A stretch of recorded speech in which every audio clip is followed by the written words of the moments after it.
Hello বন্ধুরা, welcome to my channel হাসিসা শিক্ষার আলো। আমার চ্যানেলে সবাইকে স্বাগত।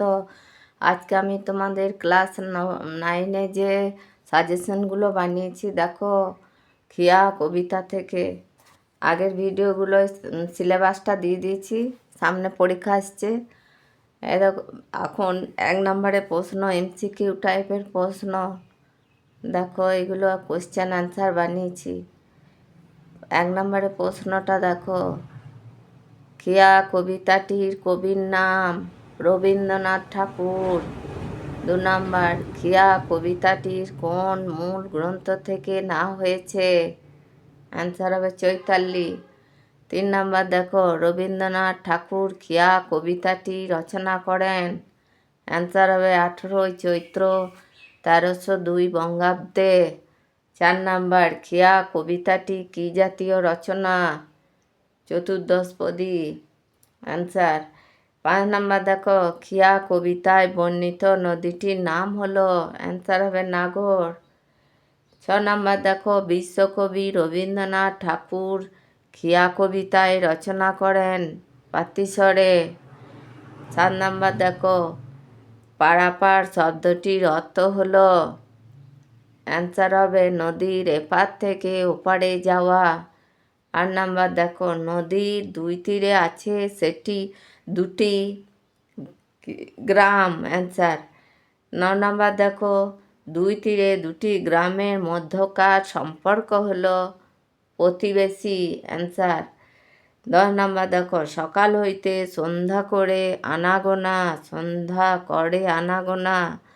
অ্যান্সার হবে নদীর তীরের গ্রামবাসীরা। 11 নম্বরে প্রশ্নটা দেখো, পৃথিবীতে কত দ্বন্দ্ব কত সর্বনাশ? এখানে দ্বন্দ্ব শব্দের অর্থ? অ্যান্সার হবে যুদ্ধ।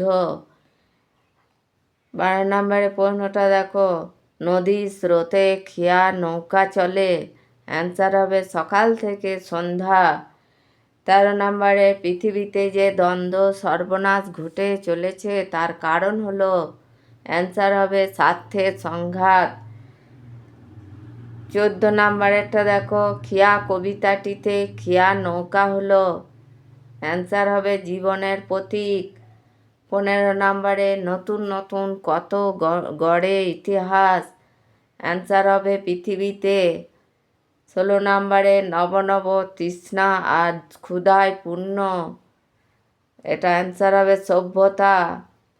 17 নম্বরে দেখো, উঠে কত হলাহল, উঠে কত হলাহল। হলাহল শব্দের অর্থ হলো গড়ল। তারপরে 18 নম্বর, ওঠে কত সুধা, সুধা কথার অর্থ হলো অমৃত।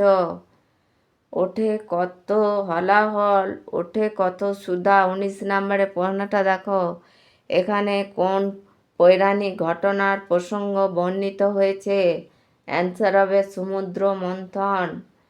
20 নম্বরেরটা দেখো, নতুন নতুন সভ্যতা দ্বন্দ্বের প্রকাশমান হয় বিষামিত বিষামিত বিষামিত। 21 নম্বরেরটা দেখো, কে বা জানে নাম? যার সম্বন্ধে কবি কথা বলেছেন তা হলো অনামি গ্রাম। হ্যালো বন্ধুরা, ভালো লাগলে লাইক করো, কমেন্ট করো, বন্ধুদের সাথে শেয়ার করো।